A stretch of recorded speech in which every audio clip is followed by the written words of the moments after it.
欢迎观看老爸的时光，每周分享家庭美食。新的一周又开始了，今天给大家带来什么呢？一款法式的蝴蝶酥，这是一款特别棒的烘焙，已经迫不及待的想分享给大家了。半斤约250克中筋面粉，无盐的黄油2份，一份100克，一份60克，2克的盐，水120克。白糖和白芝麻适量，这个材料之前在做蜂蜜小面包的时候也用到过，大家也可以去看一下那个视频。我们先把这100克的黄油放在一旁，把剩余的材料都倒入到面粉当中，白芝麻和糖不要放进去啊。这个时候我们不停的把这个面团揉啊揉，揉啊揉，揉成一个光滑不粘手的面团。揉好之后我们用一个擀面杖轻擀几次，排气，让这个面团更加均匀。然后取来一个袋子，把它放进去，放在一旁。这个时候取来一张油纸，我们来擀黄油。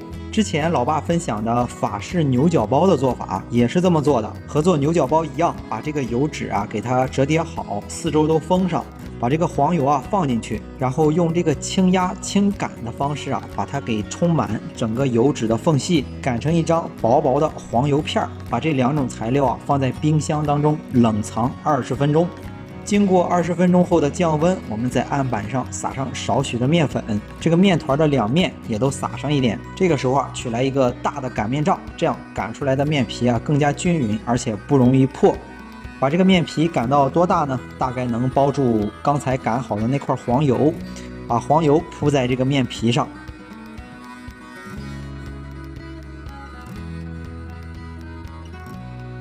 把黄油正好的封在了这个面皮的中间。接下来是一个细致的工作，当然也比较考验经验。包好黄油之后，接口冲下，擀的时候呢，要不断的撒干面粉，以免把面皮擀破。用轻压轻擀的方式慢慢的把这个面皮擀开，给它把酥开好。大概擀到这个体积翻倍之后给它折3折，然后再用轻压轻擀的方式给它擀开。擀到还是刚才差不多那个大小，再给它折3折。折好之后就不要擀了，因为这个时候已经很软了，再擀就容易擀破。接着再放入冰箱，继续冷藏15分钟。冷藏到15分钟之后这个时候面团又变硬了，趁着面团比较凉，我们再轻轻的压，轻轻的擀。这样我们开酥一共是开了3次，最后一次要比往常擀的稍微更大一点，因为最后一次我们要对折再对折，相当于折了4次，之前都是折3次。最后我们把折了4层的这个面，把它给再慢慢的擀开，擀到大概有0.5公分厚就 OK 了。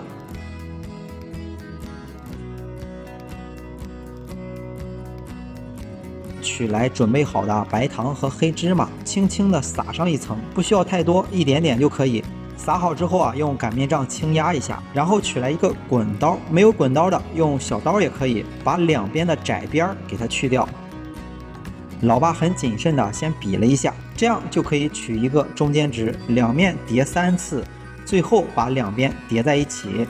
老爸做美食要求自己做出来的味道必须要好，但外观也必须要好看。到这里基本上就大功告成了。把这个面团再放入到冰箱里冷藏15分钟，冷藏到微微发硬，如果不硬再冷藏一会儿。冷藏到微微变硬之后，我们给它切成薄片，大概每片切0.8公分吧。切好之后一面蘸上白糖，蘸白糖的那一面冲上放。由于家庭的烤箱比较小，32升的，一次性只能烤6片。烤之前用手给它整理一下，整理的更像一个蝴蝶的样子。烤箱的温度设定是先预热烤箱，上火180度，下火180度，放在烤箱的中层烤20分钟，然后再立马移到上层烤2分钟，给这个白糖上一下颜色。这样一款颜值高大上的蝴蝶酥就做好了，给大家展示一下，非常的酥脆。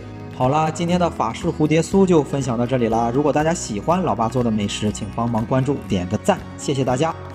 为了方便大家去记去看视频中所需要的材料，材料已经备注在视频下方的备注栏。